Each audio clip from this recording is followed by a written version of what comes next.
They announced a ceasefire, and within 60 minutes, not 6 hours, not the next day, Iran was already firing ballistic missiles. The cameras were still broadcasting the announcement to the world when the first warheads separated in the sky over Israel. That is not a ceasefire breaking down. That is proof it was never real to begin with. Welcome. If this is your first time here, hit that subscribe button right now. We cover the stories that mainstream media buries under the headlines. Like the video, share it with someone who needs to understand what is actually happening. Because what we are about to walk through is not speculation. This is what has already happened in the last 24 hours, and it is far more serious than most people realize. We're going to go through everything. Every attack since the ceasefire was announced, every country targeted, what Trump posted on Truth Social, and what it actually reveals. The mystery strike on Iran's own oil refinery that nobody has claimed. And the single most alarming development of this entire update, the one that tells you exactly where this conflict is heading. Stay with us. Let's start with the fundamental question. Why would a ceasefire get announced if the shooting was not going to stop? The answer is the IRGC, the Islamic Revolutionary Guard Corps. Before this conflict, Iran's government was a layered system. Political leaders, religious authorities, military commanders with competing influence. The IRGC was always the most extreme faction, but they were one faction among several. Here is what war has done to that balance. The IRGC controls the missiles. The IRGC operates the drone programs. The IRGC commands the proxy networks, Hezbollah in Lebanon, the Houthis in Yemen, the militias across Iraq. Every piece of actual military power that Iran projects, the IRGC controls.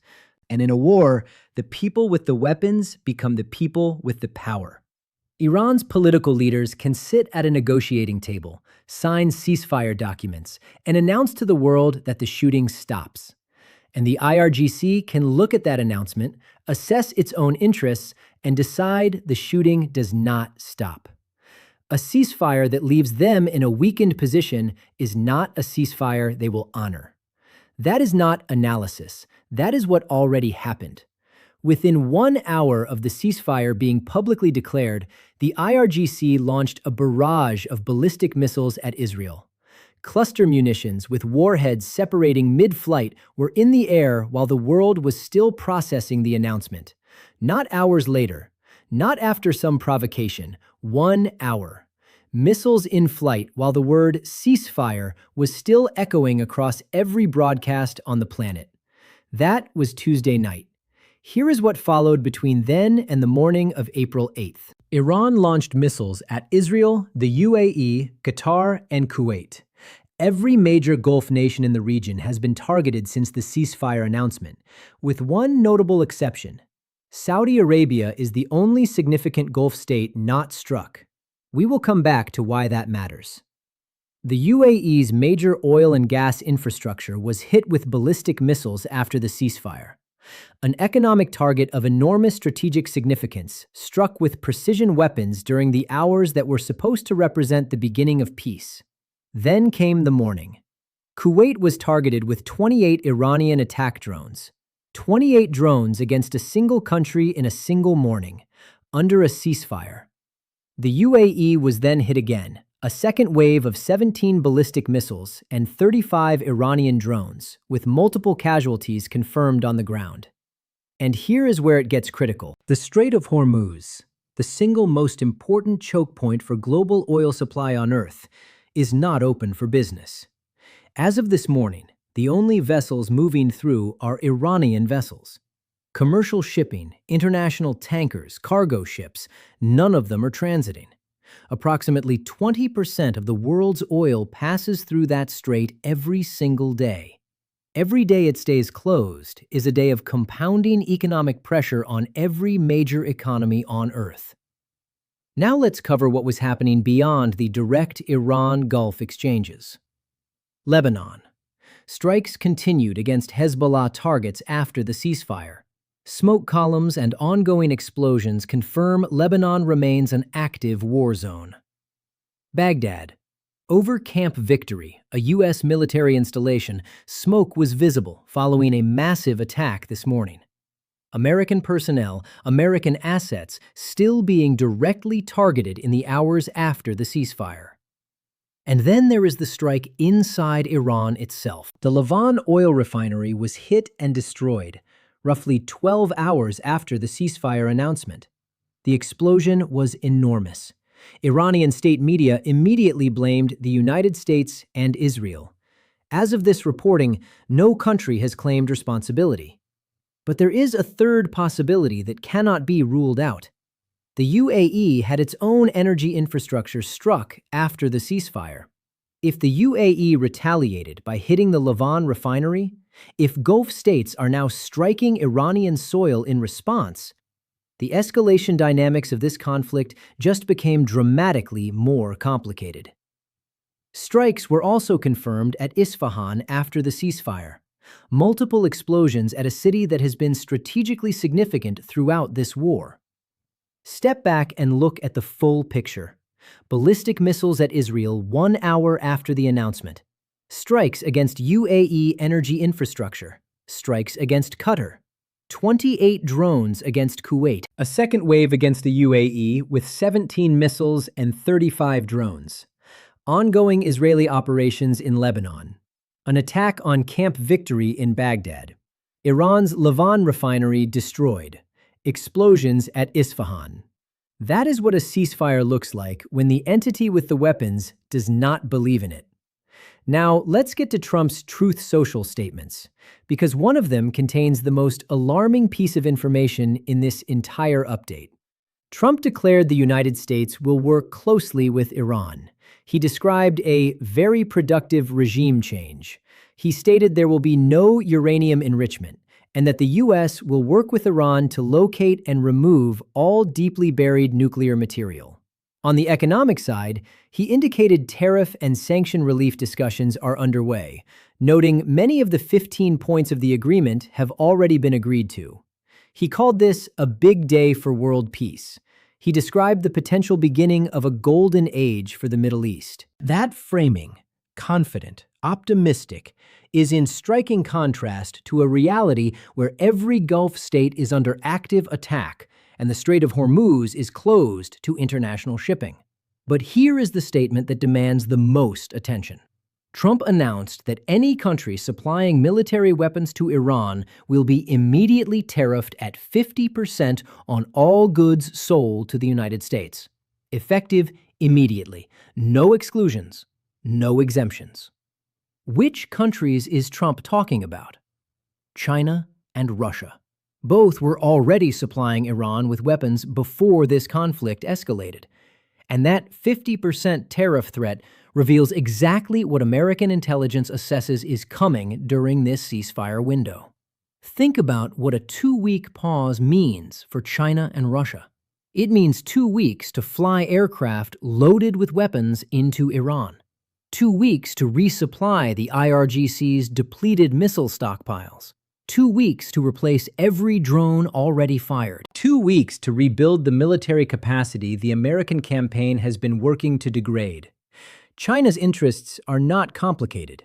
China needs Iranian oil, enormous volumes at prices and quantities that keep the Chinese economy running. The Iranian regime surviving is a non-negotiable prerequisite for that oil to keep flowing. They were already supplying weapons before the conflict peaked. A 2-week ceasefire window is an opportunity they will use completely. Russia doesn't particularly care about a 50% tariff threat. Russia is already under comprehensive Western sanctions. Additional tariffs do not change their strategic calculation on Iran by a single degree. They will resupply regardless. So here is the trajectory Trump's threat implicitly acknowledges.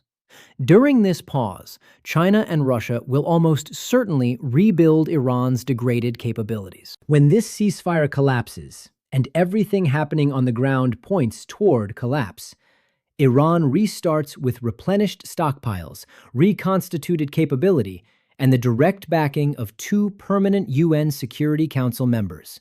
When this restarts, it restarts harder, larger, and more dangerous than what we have seen so far. Now let's connect the dots on the IRGC's targeting pattern. Missiles at Israel, the UAE, Qatar, and Kuwait.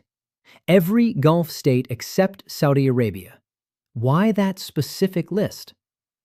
The UAE hosts significant American military infrastructure. Qatar is home to Al Udeid Air Base, one of the most critical American installations in the entire Middle East, central to U.S. power projection across the region. Kuwait hosts additional American assets and has been a partner in Gulf operations for decades. Hitting these countries is not random. It is a message to Washington. Your regional partners are not safe. Your forward bases are in range, and the ceasefire you announced does not protect them from us. Saudi Arabia's absence is deliberate. The IRGC appears to be calibrating its strikes to avoid triggering a direct Saudi military response, or to preserve the possibility of a separate understanding with Riyadh. But the restraint towards Saudi Arabia makes the systematic targeting of every other Gulf nation more intentional, not less. And the attacks on Camp Victory targeting American personnel directly mean the U.S. itself is still being struck after the ceasefire. If American military personnel were killed or wounded in that attack, the political pressure on the Trump administration to respond will be enormous. Ceasefire or no ceasefire. There is one final development that tells you how seriously the American military actually assesses this situation, and it directly contradicts the optimism of Trump's public statements. Massive American air power is continuing to flow into the region. Refueling tankers, cargo aircraft, the full logistics apparatus of American military strength is building up and not slowing down. An air bridge is being constructed. The United States military is not drawing down, it is reinforcing. Military commanders do not build air bridges and flood assets into a theater if they believe the shooting is definitively over. They build air bridges if they believe the shooting is likely to resume, and they want to be positioned when it does. The divergence between Trump's public optimism and the military's operational behavior on the ground is a divergence worth paying close attention to. Presidents speak about what they hope is happening. Military commanders position assets for what they assess will actually happen. Right now, the American military is positioning for a resumption of hostilities. Here is where everything stands as of the morning of April 8th. The ceasefire exists on paper. In practice, missiles and drones are still flying across the entire theater. Every major Gulf state except Saudi Arabia has been struck. Iran's Lavon refinery has been destroyed in a strike nobody claimed. Lebanon remains a war zone. Camp Victory in Baghdad has been attacked. The Strait of Hormuz is closed to commercial shipping. China and Russia are preparing to resupply Iran, and the IRGC launched missiles at Israel within 1 hour of the ceasefire being declared. We have made it through one night. The situation is not stabilizing. It is escalating. The most honest assessment is this. The ceasefire is a pause announced by political leaders who do not control the military factions that determine whether fighting continues. The IRGC has already demonstrated it does not consider itself bound by that announcement.